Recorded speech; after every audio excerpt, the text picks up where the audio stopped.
Forgotten History. Today we're talking about ancient China with Gleb Nosovsky. Hello, Gleb Vladimirovich. Hello.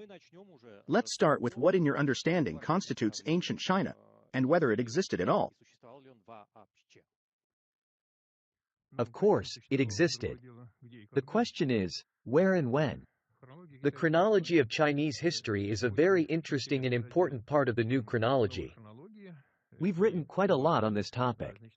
Firstly, there's a large chapter in the book, Empire, dedicated to the chronology of ancient China.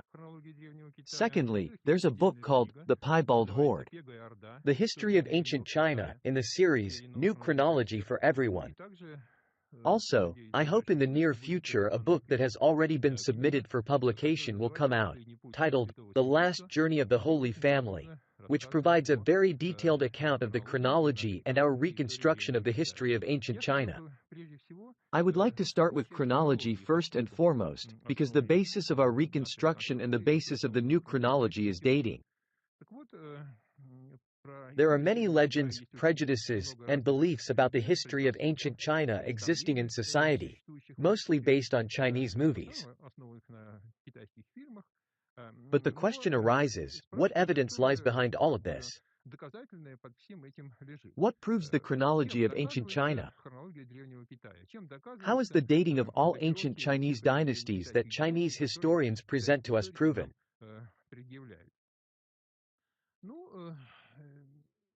Mostly, astronomical datings are cited as evidence.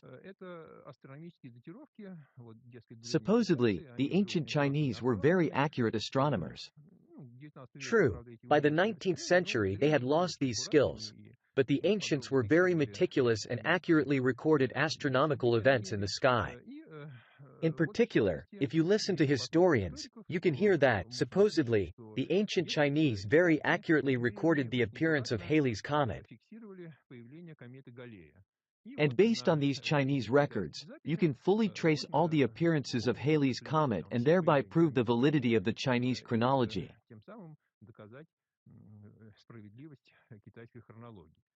We thoroughly investigated this issue. It turned out that it's purely a promotional and rather deceitful trick. Firstly, the records of comet observations in Chinese chronicles are so dense, with over 300 observations, that you can insert the periodic appearance of almost any comet you invent into these chronicles.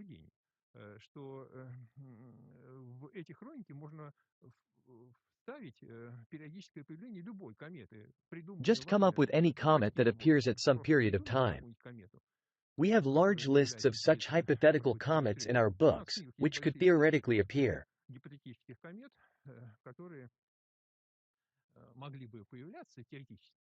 And we searched for their appearances in Chinese lists. All these appearances were found with a high accuracy of up to 90%. So, if the list of comet observations is too dense, you can find any comet there, even one that is made up, including Halley's comet. That's the first point. Secondly, if we delve deeper into Halley's comet and look at the supposed Chinese observations attributed by historians to Halley's comet, then I referred to research from the 19th century, when this was extensively studied.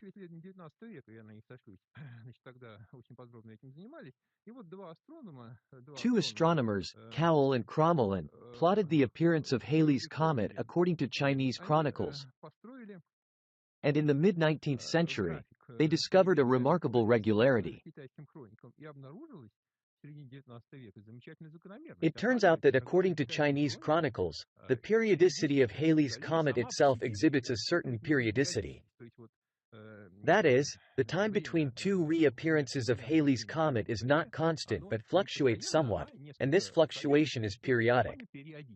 As they believed, they discovered a law of astronomy and published a scientific paper showing that, according to Chinese chronicles, there is a sinusoidal dependence in the fluctuations of the period of Halley's comet. So, what happened in reality? It turned out that the next reappearance of Halley's comet flagrantly violated this periodicity, and the next one violated it even more. That is, it turned out that in reality, there is no any periodicity. But why then does it appear in these Chinese records? Essentially, even from this pseudo-law, It's evident that the Chinese roster of Halley's Comet is simply a forgery. There are some other quite vivid indicators. For example, it is believed that the Chinese observed Halley's Comet for many hundreds of years, meaning they saw it in the northern hemisphere, as China is located in the northern hemisphere. But, for instance, in 1986, Halley's Comet reappeared. Did we see it? No. Why? Because it was visible only in the southern hemisphere. Halley's Comet is sometimes visible in the northern hemisphere and sometimes in the southern hemisphere. So, did it turn out that the Chinese in the northern hemisphere saw all the recurrences of Halley's Comet? No, that can't be. This means that some must have been missed. They don't have any misses. And so on and so forth. It can be strictly proven that the Chinese supposed observations of Halley's Comet are falsified. In short, according to Chinese chronicles, these observations of Halley's Comet, as they describe them, are contradicted by modern observations. So far, that's how it turns out. By observations in modern science. Okay. Moreover, if we look at Chinese astronomical observations, it becomes laughable. For example, let's open a recently published book detailing ancient Chinese astronomical observations. For instance, on the first page, it is claimed that the ancient Chinese observed sunspots as early as the Paleolithic era. As evidence, fragments of ancient Chinese ceramics are demonstrated, on which the sun is depicted as a circle with a dot in the middle. It turns out that this is an observation of sunspots by the ancient Chinese. I remind you that a circle with a dot in the middle is the European symbol of the sun in the Copernican era. When Copernicus proposed a heliocentric system, according to which the planets revolve around the sun, only then did the sun begin to be denoted with a dot in the middle. And the Chinese, naturally, borrowed this from the Europeans. And now this is evidence that the ancient Chinese, sitting in caves, observed sunspots. And so on and so forth. In fact, the entire history of China as it is presented to us, is a kind of fairy tale. It's promotional, fairy tale-like, and actually not very interesting. But genuine Chinese history, if delved into, is an exceptionally fascinating thing. To all intents and purposes, if you read our reconstruction of the history of ancient China, you'll find it very interesting to visit China and see what is there. Because ancient Chinese and medieval Chinese monuments and the history of ancient China, which is actually medieval, have a direct relevance to our history. And from the perspective of the new chronology, Chinese history is an exceptionally interesting topic. I'll give you another critical example before explaining what Chinese history actually was.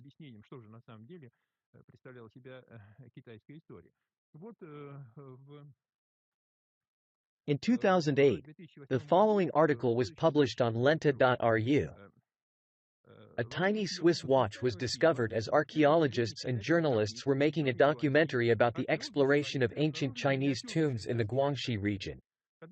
When archaeologists tried to remove the soil wrapped around the coffin, a piece of rock suddenly dropped off and hit the ground with a metallic sound. At first, scientists mistook this object for a ring, but when it was cleaned of dust, it turned out to be a tiny watch, and on the back was engraved the word, Swiss. Local experts say they believe the tomb had been undisturbed since it was created during the Ming Dynasty 400 years ago. They have suspended the dig and are waiting for experts to arrive from Beijing and help them unravel the mystery of when and under what circumstances the watch ended up in the tomb. 7 years have passed since 2008, and no explanations have been given as to how the watch ended up in the ancient Chinese tomb. There is a photograph. The tomb was bronze, covered with patina, and the watch was also covered with patina. In a nutshell, in the museums of Chinese history, everything related to ancient China is fake, while everything related to medieval China is genuine. That's what I wanted to say in the critical part. If you have any questions, please ask, and then I'll continue. Yes, I have questions. It's just that people often say about the Chinese that they are famous for falsifying history, but that doesn't mean they falsified everything. It may or may not mean that. It's a matter of investigation. We investigated this question. Did you investigate it, including through archaeological excavations? I'm just trying to understand the depth of the research.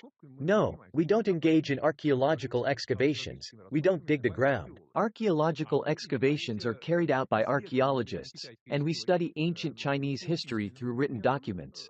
Supposedly ancient documents that have reached us are plentiful, although all Chinese originals, that is, the manuscripts themselves, were not written earlier than the 17th century, but it is believed that they were carefully copied from ancient times.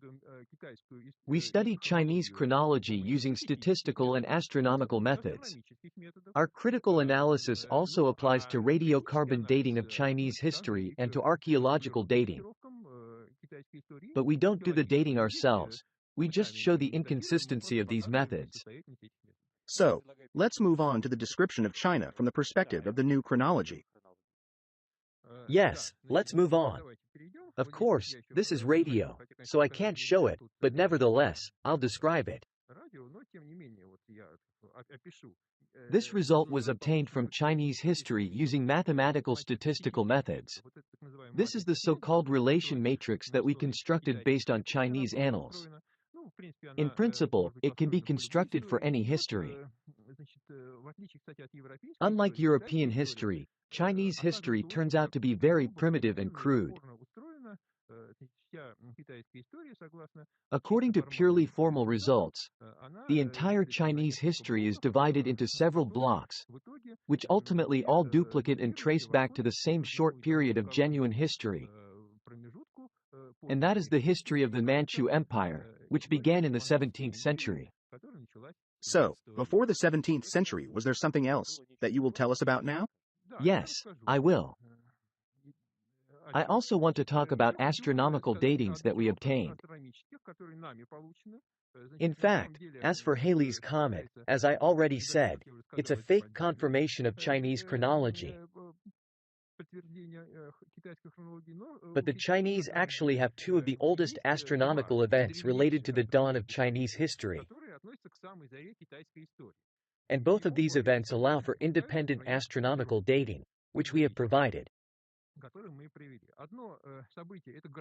One event is the horoscope during the time of the grandson of the ancient Chinese emperor Huangdi, the Yellow Emperor. Today historians date his reign to the middle of the 3rd millennium BC. The horoscope is described in sufficient detail, and it has a date, which is March 6, 1725 AD, Old Calendar. Let me repeat, 1725 AD. Indeed, at this time, the grandson of Emperor Huangdi ruled, but a completely different one, because Huangdi is actually the clan's name of all the Manchu emperors. And at that time the grandson of the first Manchu emperor ruled. This precisely matches the Chinese annals. This is regarding the horoscope of the grandson of the first Chinese emperor, supposedly very ancient. The second event allowing for precise astronomical dating is a solar eclipse in China.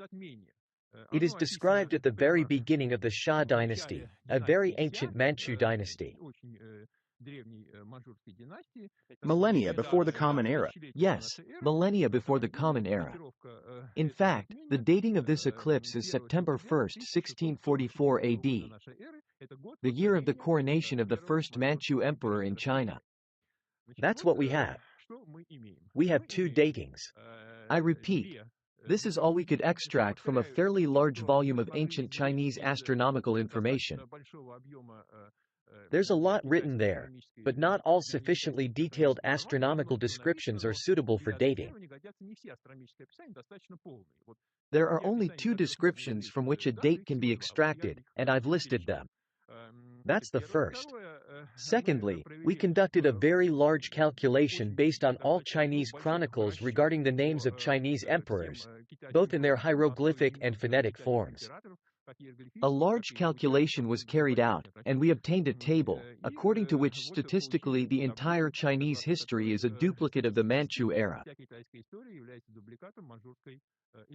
This concerns purely formal methods and results of the new chronology related to China.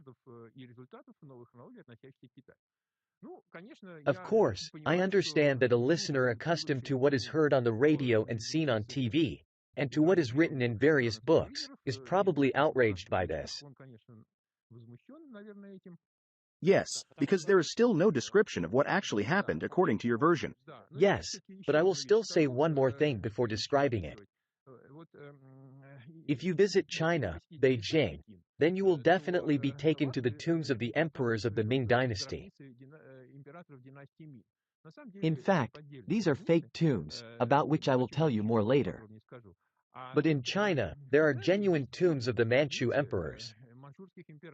There are several necropolises, and we visited one of them. This necropolis is not located near Beijing, but you can reach it by bus. I remember we traveled for about 3 hours. No tourist buses go there. You have to take a local bus. This is the most magnificent monument. The forgery they show near Beijing, supposedly the tombs of the Ming dynasty, pale in comparison to this, the most magnificent monument with a huge number of grandiose tombs. Originally, they were sealed, but were opened, and now it is possible to enter the tomb itself. When the emperors were buried, they were tightly sealed, but in the 20th century, most of them were blown up during the Sino-Japanese War. Unfortunately, today you can only enter 2 of them. One is the tomb of Empress Dowager Cixi. I will talk about her later. In fact, she is not Manchu at all. She is a woman who destroyed the Manchu dynasty in the second half of the 19th century. And the second one is the tomb of the Qianlong Emperor, one of the most famous Manchu emperors of the 18th century, who ruled China for 60 years. His tomb is open, it can be visited, and I will briefly tell you about it now. A splendid huge tomb. The emperor himself and his wives and concubines are buried in it. It is completely covered with inscriptions, all vaults, all walls, and so on. And you know what?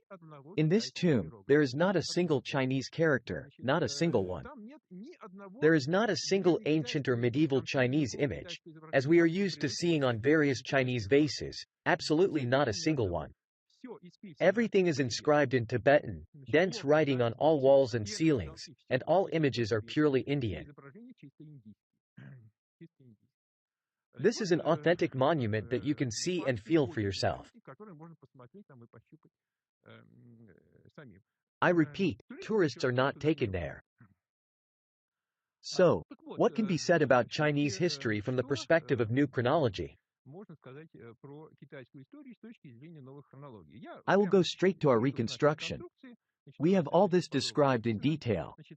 According to our reconstruction, ancient China is a very young country with a very ancient history. Indeed, in China, you can see something very ancient, recently made, but very ancient. I want to explain my idea. According to the new chronology, China is the final stronghold of the ancient imperial dynasty, which originated in Egypt, then ruled in the Bosporus, then in Russia, and after the Battle of Kulikovo, it was pushed off the throne and went to the east, where it created the mysterious ancient East, what we perceive as India, China, Thailand, and so on.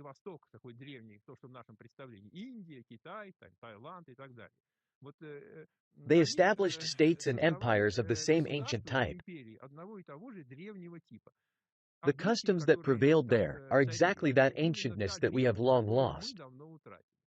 Thus, if you go to China and visit, for example, the Temple of Heaven or the Manchu necropolis, which is made following the example of the Egyptian Valley of the Kings, where these huge structures are intended for animal sacrifices, then this is what we can read about in our ancient chronicles, how everything happened there in the time of the Iliad, in some vague distant times of ancient Greeks.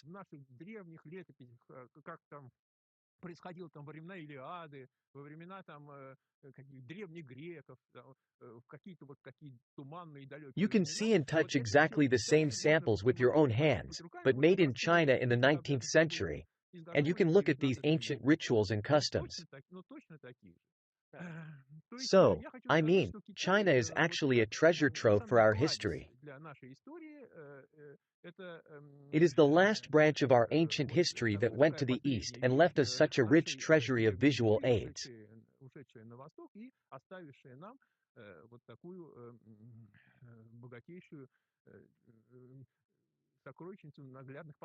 If I understand you correctly, according to your description, the dynasty that we had eventually went to China after the Battle of Kulikovo and established a new branch there. First to India, then to Tibet, then to China. India, Tibet, China. There are many questions arising, but you may continue the explanation. I am ready to answer questions. Well, you are still saying that now, by going to China, we can get acquainted with what we had. But at the same time, all serious researchers of China and just travelers notice a significant difference between us and the Chinese in the philosophy of life, in the perception of reality. It's as if this empire left no trace on us. Yes, that's a very good question. Thank you. So, indeed, this Manchu dynasty came to China. Once again, according to our reconstruction, they came from Russia through India, leaving there a huge number of monuments, which, by the way, are not very much talked about. This is the so-called Greco-Buddhism. These are monuments where Buddhism is mixed with ancient Greek gods. In India, they won't really show it to you much, but there is a lot of it in museums, and it's the main archaeology of northeastern India. Ruling in India until around the 16th century, they were ousted from there by Muslims and ended up in Tibet. In the early 17th century, from Tibet, not from Manchuria, they descended, conquered China, and created there the last empire of the ancient model. This was the so-called Gesar conquest. And now they are trying to portray the Manchus as some kind of wild Tungus and shamanists. But after some time, they mingled with the local population, with the Chinese. In fact, the Chinese have the property of absolute dominance. So when mixed with the Chinese, they become Chinese. All their traits are dominant, this is known. Let me remind our listeners that with us today is Gleb Nosovsky. We are discussing ancient China in the light of the new chronology. It's now 3:30 p.m. News. After the news, we'll return and continue. Забытая история. On the air is Forgotten History, and it's 3:35 p.m. Today we have Gleb Nosovsky with us, remembering ancient China. Now we move on to questions. A question was asked before the news about why we are so different from the Chinese if they are essentially us. So far, we understood this from a genetic point of view. No, they are not us, but essentially, their history is our history. The Chinese are Chinese, and they are very different from us. The Manchus, who came to China in some numbers, actually dissolved into the Chinese by the mid-19th century, and their descendants, having mixed with the Chinese, became Chinese. The imperial court tried longest to preserve its bloodline. If we look at the portraits of Manchu emperors, not the ones drawn by the Chinese today, but the ones from their lifetimes, we'll see quite European facial features. But in the mid-19th century, a quiet coup took place at the top of power in the Manchu dynasty. In fact, it was such a rigid pyramid, in which the emperor possessed divine power. And at the top of this pyramid climbed a Chinese woman, Cixi. She ruled China for 60 years and essentially destroyed the Manchu dynasty. It's known, the Chinese know it well, and they don't really like her for squandering the treasury and so on. She didn't even speak the Manchu language. Essentially, the Chinese history that is written today with the fictitious purely Chinese Ming dynasty and all the rest, all began under the Manchus, but not under the real Manchus, but under Cixi. She appointed her own relatives as successors, not the relatives of the emperors. They were completely different people, and after that, the dynasty quickly declined. Therefore, it must be understood that formally, the Manchu dynasty declined in the early 20th century, but in fact, it ended already in the mid-19th century, before Cixi. This is important to understand because in the second half of the 19th century, already under the Manchus, there began a purely Chinese and anti-Manchu trend in writing Chinese history. It's still not very clear. If they so aggressively assimilated even an entire empire that came to them, then it must be some profound culture, which is probably a few centuries old. if they were able to digest an entire empire so easily and effortlessly.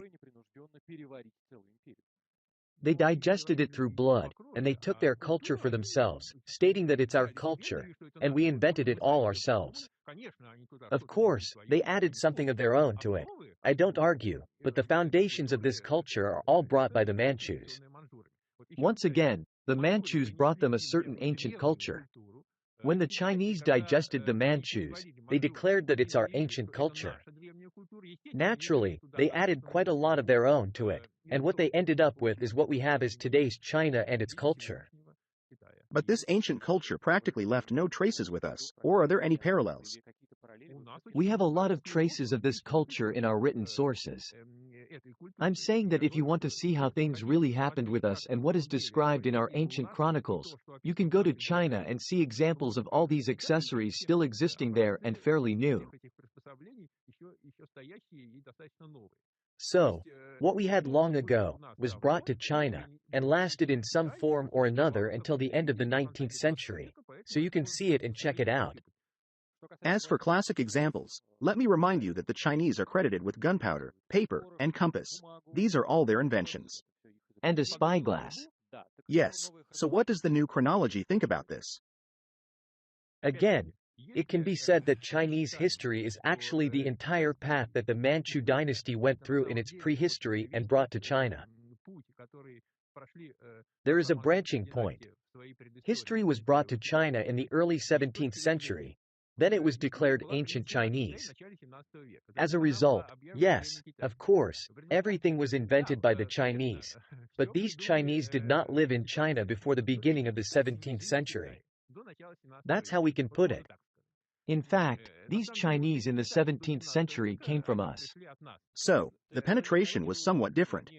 The spread around the world did not come from China, but in part from us, including to China. According to the new chronology, there was only one ancient dynasty that created our civilization. In that ancient imperial center, according to our chronology, it remained in power until the end of the 14th century, until the adoption of Christianity. The center is the Mediterranean. It's first Egypt, then the Bosporus, then Russia. In the new chronology, the adoption of apostolic Christianity occurred 1,000 years later. They themselves were not apostolic Christians, although they were Christians as well, but royal Christians. In our history, we call those old Christians pagans. Having come to power, the apostolic Christians called their opponents also Christians, pagans, Hellenes, and so on and so forth. We call them royal or familiar Christians. You know, there are all sorts of ideas about what used to be in Russia. There was Rod, Puerpira, Rusalkas. It all really existed, and this ancient familiar or royal Christianity was replaced by the apostolic one in the late 14th century. This ancient royal dynasty, being displaced, expelled from the center of the empire, went to the east and created several ancient-style empires there. First in India, then for a short time in Tibet, and then in China. When we say that the Chinese invented everything, it's true and not true. It's true because in Chinese chronicles it was actually written about it, and it was true. It's untrue in the sense that it was not on the territory of modern China. The Great Wall of China, the Terracotta warriors. Great question. The Great Wall of China in the form in which it is shown to tourists today is, of course, from the 20th century. And not only the 20th, but already the 21st, because it is being completed. If you follow it to the end, which I highly recommend, you will see how it is being completed right before our eyes. This is pure modern construction, but that doesn't mean there wasn't an ancient, old Chinese wall. It existed, it is marked on maps, and we have a lot written about it. In fact, the Wall of China was actually built by the first Manchu emperors as the border of the state they were creating. It follows exactly the border of the Manchu Empire of the early 17th century. If you go to China, I highly recommend visiting this wall, but make sure you have a good pair of binoculars. When you look from this wall towards the Mongolian steppes, you will actually see remnants of the authentic Great Wall of China. It was made of rammed earth, but of course, it doesn't have the same picturesque winding as the modern replica. It goes straight, ascending and descending hills. Nothing remains of the wall itself, but the settled rammed earth line remains, and the towers are also visible. They have also collapsed and little remains of them, but nevertheless, they are clearly visible, so you will be able to see it. But then about the Terracotta Army, one doesn't even need to ask. That's also modern replica, also from the 20th century, isn't it? Terracotta Army.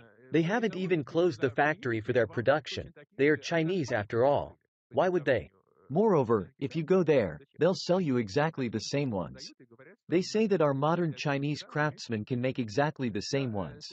Let me remind you of a story that happened several years ago. Then they brought this Terracotta Army, not all of it, of course, but some samples to Germany for an exhibition. And something happened to them there. I don't remember what exactly. In short, the Germans had to evacuate the terracotta warriors from some premises. Then they were accused of being fake. Yes, I'll finish, that's true. They did an analysis. Terracotta is clay. In simple terms, these are clay warriors. There has long been an analysis that allows determining whether the clay was fired in ancient times or recently. This is used to check the authenticity of supposedly ancient clay finds. Using this method, many counterfeit finds have been found. This methodology exists. Using this technique, they checked this army and found that the clay was fired recently, meaning it's a forgery.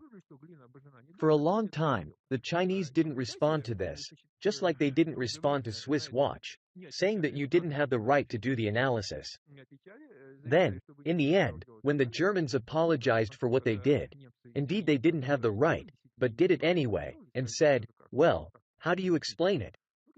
The Chinese said, we knew you were such bad people, so we sent you copies. Therefore, it's also modern. All right, now I suggest slowly involving our audience. I remind you, today we have Gleb Nosovsky with us.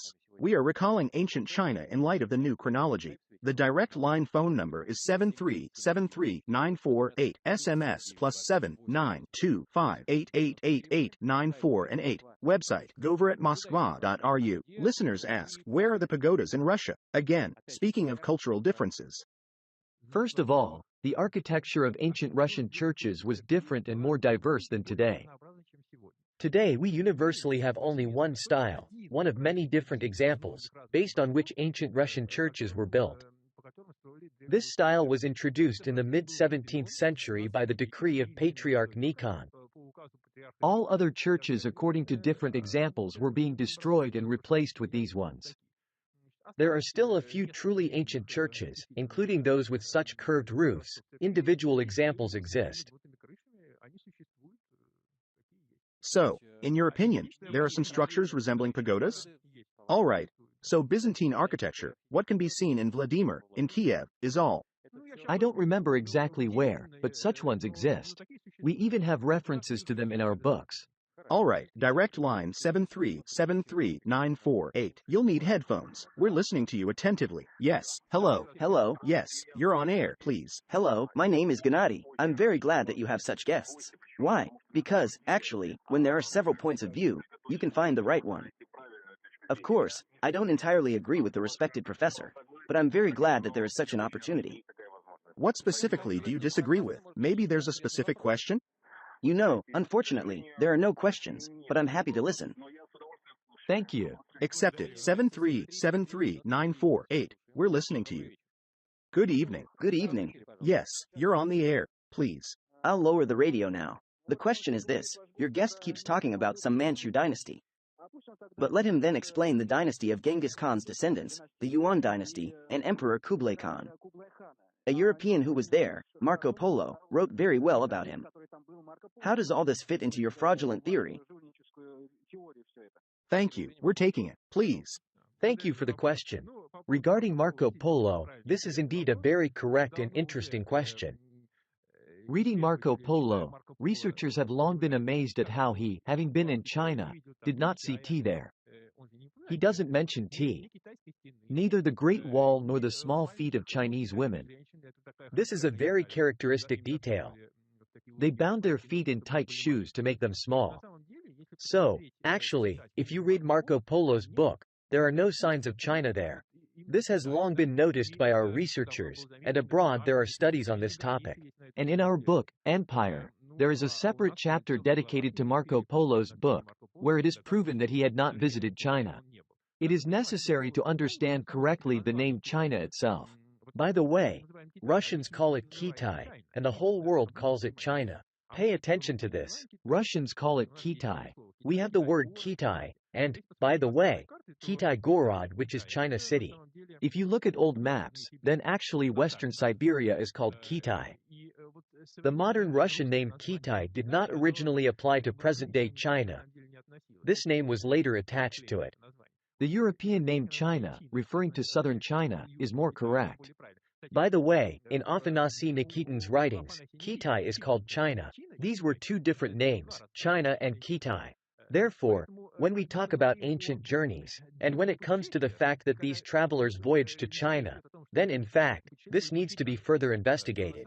Marco Polo is a vivid example of the fact that the traveler never actually visited China. Perhaps he was in Kitai, China in western Siberia, but he never visited the real China, although it is considered that he was in China. And this was not our finding. There are many studies on this topic, and we have a chapter in our book.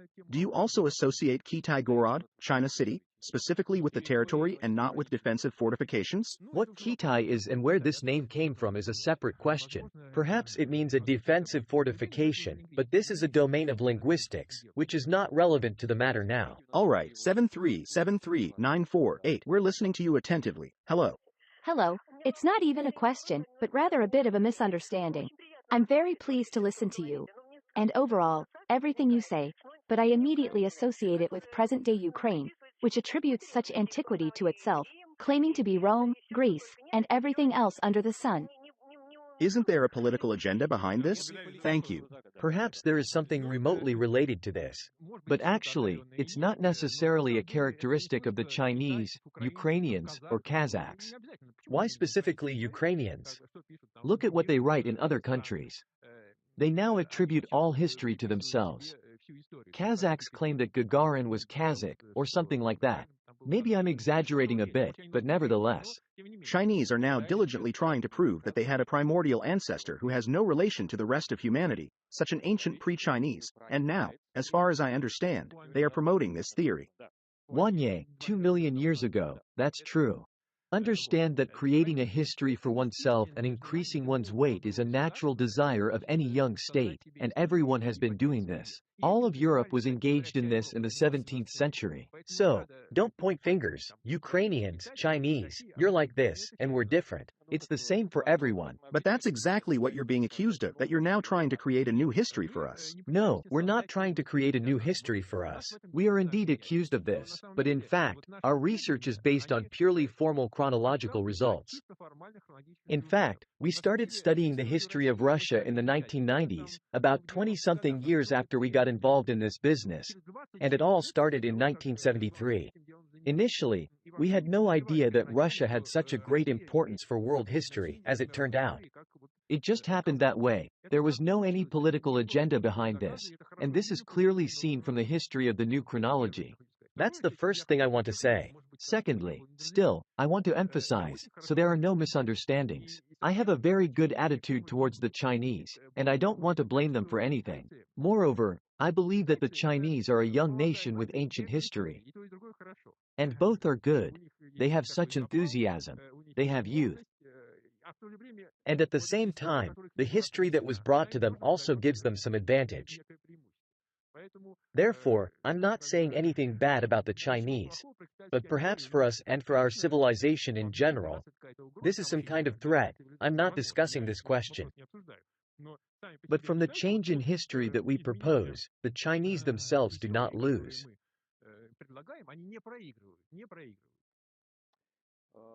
Confucianism? Confucianism, these are peripheral issues. Since they brought ancient European history with them, then, of course, there are key moments of our ancient history in it, including Christ, described partially under the name of Confucius. But the most important thing I would like to talk about is Buddhism. Confucius was heavily promoted in the 20th century under Mao Zedong, and now we have a wrong idea of the Chinese. We think that the Chinese are some Confucians and so on. The present-day mainland China has undergone communist cleansing. Just like us, everything was closed there, and now they can say whatever they want. Go to some unaffected by communism quiet nook of China, to Hong Kong, Singapore, Taiwan, and you will see how devout the Chinese are, and they have no Confucianism at all. They don't even know who Confucius is. They are pure Buddhists. In Beijing, go to the Imperial Forbidden City. What traces of Confucius are there? There is only Buddhism.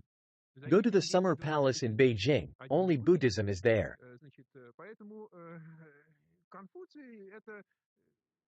Yes, indeed, they have one temple in Beijing dedicated to Confucius. But these monuments to Confucius are from the 20th century. Everything related to Confucius is from the 20th century. Look closely, you'll see. And the Manchus were by no means shamanists. They were Buddhists, and Tibet was sacred land for them.